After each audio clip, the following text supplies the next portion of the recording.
ብርና ኤደን አይሸሹም ተጋቡ የሚለው ዜና ሲሰማ ብዙዎች እንዴት ብለው የጠየቁት ለዚህ ነው። ነገር ግን የፍቅር ኬሚስትሪ በወረቀት ላይ ከሚሰላ ሂሳብ የተለየ ነው።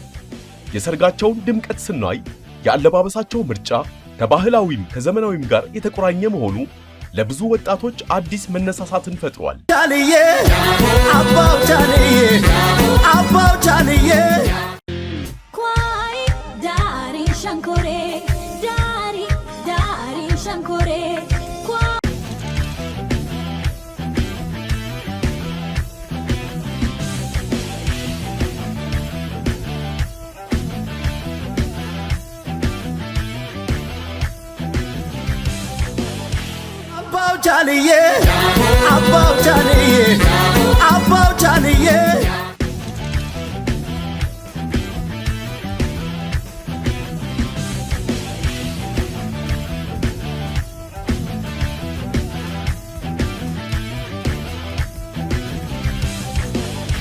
ብርና ኤደን አይሸሹም ተጋቡ የሚለው ዜና ሲሰማ ብዙዎች እንዴት ብለው የጠየቁት ለዚህ ነው። ነገር ግን የፍቅር ኬሚስትሪ በወረቀት ላይ ከሚሰላ ሂሳብ የተለየ ነው። የሰርጋቸውን ድምቀት ስናይ የአለባበሳቸው ምርጫ ከባህላዊም ከዘመናዊም ጋር የተቆራኘ መሆኑ ለብዙ ወጣቶች አዲስ መነሳሳትን ፈጥሯል። ሰሞኑን መላው የኢትዮጵያን የሶሻል ሚዲያ ተጠቃሚ ቀልብ የገዛውና አነጋጋሪነቱ የቀጠለውን የአንድ ብርና የኤደን አይሸሹም ጋብቻን በጥልቀት እንመረምራለን። አንድ ብርና ኤደን አይሸሹም ተጋቡ ስንል ዝም ብሎ የአንድ ወንድና ሴት ጥምረት ብቻ ሳይሆን ትልቅ ቦታ ያላቸው ሁለት ግዙፍ ስብዕናዎች መገናኘታቸውን ጭምር ነው። ለመሆኑ ለምንድነው ይሄ ጋብቻ እንዲህ መላ ህዝቡን ያነጋገረው ብለን መጠየቅ አለብን። መጀመሪያ አንድ ብርን እንመልከት። አንድ ብር በራሱ የሶሻል ሚዲያ ላይ የገነባው ማንነት ቀላል የሚባል አይደለም። ስሙ ራሱ አንድ ብር መሆኑ ለብዙዎች ትህትናንና ካለው ነገር ተነስቶ ትልቅ ደረጃ መድረስን የሚያሳይ ተምሳሌት ሆኖ ቆይቷል። በሌላ በኩል ደግሞ ኤደን አይሸሹም በቤተሰቧም ሆነ በራሷ ጥረት በኪነ ጥበቡና በንግዱ ዓለም የታወቀች ጠንካራ ሴት ናት። አንድ ብርና ኤደን አይሸሹም ተጋቡ የሚለው ዜና ሲሰማ ብዙዎች እንዴት ብለው የጠየቁት ለዚህ ነው። ነገር ግን የፍቅር ኬሚስትሪ በወረቀት ላይ ከሚሰላ ሂሳብ የተለየ ነው። የሰርጋቸውን ድምቀት ስናይ የአለባበሳቸው ምርጫ ከባህላዊም ከዘመናዊም ጋር የተቆራኘ መሆኑ ለብዙ ወጣቶች አዲስ መነሳሳትን ፈጥሯል። ይህ ጋብቻ በኢትዮጵያ የዲጂታል ዘመን የፍቅር ታሪኮች ውስጥ አዲስ ምዕራፍ ከፋች ነው። ብዙዎች አንድ ብርና ኤደን አይሸሹም ተጋቡ የሚለውን ርዕስ ለክሊክ ቤት ሲጠቀሙበት ብናይም እውነታው ግን ከዚህ የላቀ ነው። ጥምረታቸው በቢዝነስ ረገድም ትልቅ ተጽዕኖ እንደሚኖረው ጥርጥር የለውም።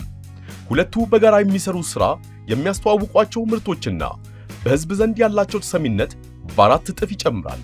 ይሁን እንጂ ከዚህ ሁሉ የካሜራ ብልጭታና ጭብጨባ ጀርባ እንደ ማንኛውም ቤተሰብ የሚገጥማቸው ፈተና ይኖራል። ኤደን አይሸሹም በቤተሰቧ ስሟ ያላት ተቀባይነትና አንድ ብር በራሱ ጥረት የገነባው ስም ሲዋሃዱ አዲስ ፓወር ካፕል ተፈጥሯል ማለት እንችላለን። ሰርጋቸው ላይ የታዩት እንግዶች፣ የተደረገው ዝግጅትና በየሚዲያው የተለቀቁት ምስሎች የሚያሳዩት ኢትዮጵያ ውስጥ የሴሌብሪቲ ጋብቻ ምን ያህል ተጽዕኖ መፍጠር እንደሚችል ነው። በመጨረሻም አንድ ብርና ኤደን አይሸሹም ተጋቡ የሚለው ዜና በደስታ የምንቀበለውና ለነሱም መልካም የትዳር ዘመን የምንመኝበት ነው።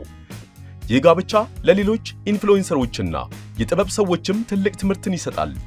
የግል ሕይወትንና የሕዝብ ተወዳጅነትን እንዴት ማጣጣም እንደሚቻል የሚያሳይ ማሳያ ነው።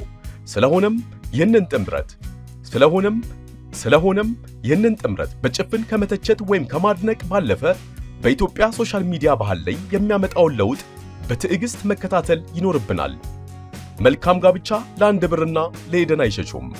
ወደ መጨረሻው መረጃ ስናልፍ ደግሞ በተቃራኒ ደግሞ የእሁድን በኢቢኤስ አቅራቢዋ ጥበበ ሰለሞን ለቲቪ መዝናኛ ፕሮግራም የተፈጠረች ለዛ ያላት ምርጥ አቅራቢ ናት። ሐዋሳ ተወልዳ በልጅነቷ አሜሪካ በመሄድ ያደገችው ጥበበ የተወለጋገደ አማርኛ አታወራም። በቃ ቅመም ናት። ራሷ ፈታ ብላ ተመልካቾችን የማዝናናት ትልቅ ተሰጥኦ የታደለች ብዙ የሚስብ ነገር ያላት ጥንቁቅ የቲቪ መዝናኛ አቅራቢ ናት። ከዚህ በፊት ከኢቢኤስ ቲቪ የለቀቁትን አቅራቢዎች የሁሉንም ችሎታ ጠቅልላ የያዘች እሳት የላሰች ልጅ ናት።